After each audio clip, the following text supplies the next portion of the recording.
Hello guys, आज के इस वीडियो में मैं बात करने वाला हूँ दिल्ली सबऑर्डिनेट सर्विसेज के तहत जो एमटीएस का फॉर्म आया है उसे किस प्रकार भरना है। इसके लिए सबसे पहले आपको इसके ऑफिशियल वेबसाइट पर आना होगा। यहाँ आने के बाद आपको simply click here for new registration पर क्लिक करना है।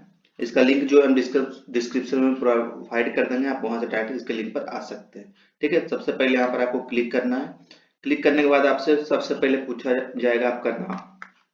ठीक है, नेम ऑफ द एप्लीकेंट, आपका जो नाम लिख लेना है यहाँ पर। और नाम के पीछे में आपको कोई टाइटल नहीं लिखना है। ठीक है, मिस्टर मिसेज वगैरह कुछ नहीं लिखना है इसमें। ठीक है, उसके बाद फिर री इंटर आपको नाम लिखना है। फिर डीओ भी यहाँ पर आपका जन्म तिथि बताना है कि कितना आपका जन्म तिथि है। फिर उसी तरह री इंटर आपको डीओ भी लिख लेना है। फिर यहाँ पर पूछ रहा है inter roll number of class 10th, यहाँ पर आपको क्लास 10th का रोल नंबर लिख लेना है। फिर से यहाँ पर क्लास 10th का रोल नंबर लिखना है। उसके बाद यहाँ पर आपको पासिंग ईयर बताना है कि आपने 10वीं कौन से ईयर में पास किया है। ठीक है, फिर नीचे सेम आपको बता देना है। फिर यहाँ जेंडर आपको सिलेक्ट कर लेना है, कौन सा जेंडर है आपका, यहाँ पर सिलेक्ट कर लेंगे। उसके बाद यहाँ पर आपको पिता का नाम लिखना है। इसमें भी आपको प्रीफिक्स यानी कुछ भी मिस्टर मिसेस श्री वगैरह कुछ नहीं लिखना है। ठीक है, सिंपली पिता का नाम लिखना है। फिर रिंट फादर नेम लिखना है। फिर यहाँ माँ का नाम लिखना है। फिर उसी तरह फिर नीचे माँ का नाम लिखना है। उसके बाद स्पाउस नेम है, अगर इसमें आपको लिखना है तो लिख सकते हैं पति या पत्नी का नाम। अगर आप मैरिड हैं तो लिख सकते हैं। उसके बाद रीइंट स्पाउस नेम में आप फिर से पति या पत्नी का नाम लिख सकते हैं। उसके बाद नीचे मोबाइल नंबर, ये सिर्फ मैरिड वालों का है स्पाउस ने। उसके बाद नीचे मोबाइल नंबर आपको लिखना है। फिर रीइंट मोबाइल नंबर। उसके बाद ईमेल आईडी यहाँ पर आपको लिखना होगा। फिर री जैसे ईमेल आईडी यहाँ पर लिखेंगे उसके बाद मोबाइल नंबर, उसके बाद गेट ओटीपी पर क्लिक करना है। आपके मोबाइल पे और ईमेल आईडी पर एक ओटीपी आएगा, आपको यहाँ पर एंट्री कर देना है। उसके बाद वेरीफाई कर देना है। उसके बाद नीचे आता है आइडेंटिटी प्रूफ। आइडेंटिटी प्रूफ में आपको यस रहने देना है। यहाँ पर आपको आधार नंबर डाल देना है। फिर से यहाँ पर आपका जो आधार में आपका नाम है वो लिखना है। ठीक है, उसके बाद फिर से आपको यहाँ पर आपका नाम लिख लेना है, नीचे फिर नाम लिखना है। यहाँ सेकेंड में आपका आधार नंबर मांगा गया है। ठीक है, तो आपको आधार नंबर लिखना है। यहाँ भी आधार नंबर है। उसके बाद नीचे आना है। फिर यहाँ पर आपको पासवर्ड मांगा जाएगा। पासवर्ड आपको कुछ क्रिएट करना है। तो पासवर्ड आप मान लीजिए आपका नाम रोहित है, तो आपको आर कैपिटल लिखना है, OHIT। ठीक है, @1 2 3 4 कुछ इस तरह से आप बना सकते हैं। इससे ऊपर में आप देख सकते हैं ROHIT @1 2 3 4। इस तरह से आप अपना नाम डालकर पासवर्ड बना सकते हैं, बन जाएगा, कोई दिक्कत नहीं होगा।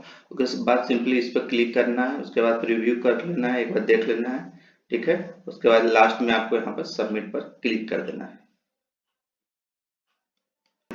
सबमिट करने के बाद आपको यहाँ पर सिंपली आपको क्लिक टू साइन इन पर क्लिक करना है। आप इसके होम पेज पे फिर से आ जाएंगे। यहाँ पर आपको simply click here to sign in पर क्लिक करना है। उसके बाद यहाँ पर आपको डेट ऑफ बर्थ डाल लेना है, जो भी आपका डेट ऑफ बर्थ है।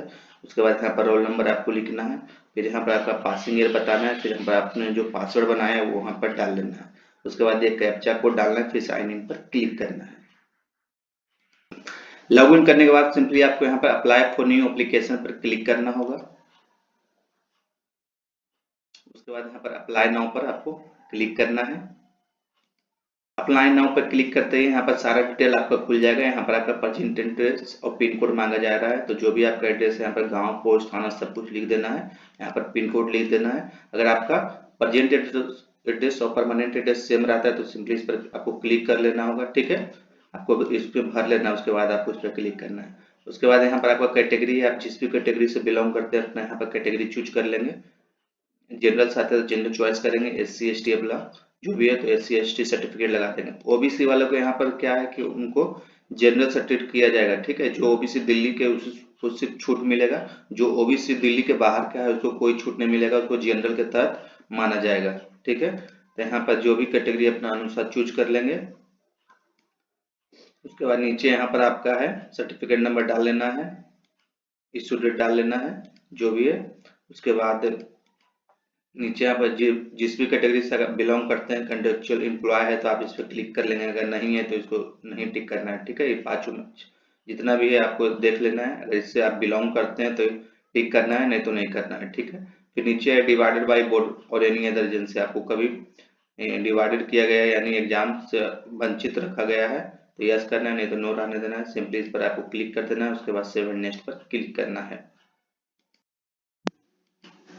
नेक्स्ट पर क्लिक करने के बाद यहाँ पर आपको पोस्ट चॉइस करने के लिए कहा जाएगा। तो ठीक है, सिंपली आपको यहाँ पर क्लिक करना है, क्लिक करते जाना है। जिस भी पोस्ट के लिए आप एलिजिबल रहेंगे आपका टिक हो जाएगा, जिसमें आप एलिजिबल नहीं रहेंगे उसमें लिख देगा यू आर नॉट एलिजिबल। ठीक है, इसी तरह जितना भी पोस्ट है आप यहाँ पर अपना सिलेक्ट कर लेंगे। उसके बाद सेव एंड नेक्स्ट पर क्लिक करना है। उसके बाद यहाँ पर आपको जितना भी आपने पोस्ट चॉइस किया है बारी बारी यहाँ पर आपको पहला नंबर सिलेक्ट करना है। ठीक है, उसके बाद नीचे आपको नेक्स्ट पर क्लिक करना होगा। यहाँ पर आपको मैट्रिकुलेशन इस पर पहले क्लिक करना होगा। उसके बाद यहाँ पर आपको क्वालिफिकेशन 10 बताना है, फिर डिसिप्लिन बताना है। उसके बाद यहाँ पर परसेंटेज लिखना है अप टू 2 डेसिमल तक। ठीक है, यहाँ पर परसेंटेज आपको लिख लेना है। फिर आपने 10वीं कौन सी कक्षा से पास किया है वो बताना है। फिर बोर्ड कौन सा है वो यहाँ पर आपको बता देना है।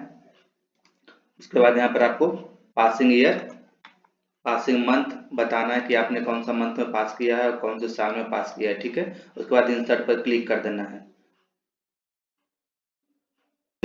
यहाँ पर मेरा बोर्ड इंटर हो गया। फिर उसी तरह आपको यहाँ पर दूसरा चॉइस करना है, फिर मल्टीप्लिकेशन सिलेक्ट करना है। उसके बाद फिर से सारा कुछ डिटेल आपको 10वीं का भरना है, फिर इंसर्ट करना है। उसके बाद do you want to finally save पर क्लिक करना है।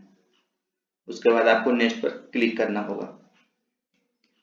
नेक्स्ट करने के बाद यहाँ पर आपका प्रीव्यू पेज ओपन हो जाएगा। यहाँ पर सारा कुछ एक बार आपको मिला लेना है। कुछ भी अगर मिस्टेक रहता है तो हम यहाँ पर आप edit personal detail, photo signature या फिर एडिट क्वालिफिकेशन पर क्लिक करके आप एडिट कर सकते हैं। अगर सारा कुछ सही रहता है तो सिंपली डिक्लेरेशन पर क्लिक करना है। उसके बाद सबमिट फाइनल एप्लीकेशन पर क्लिक कर देना है।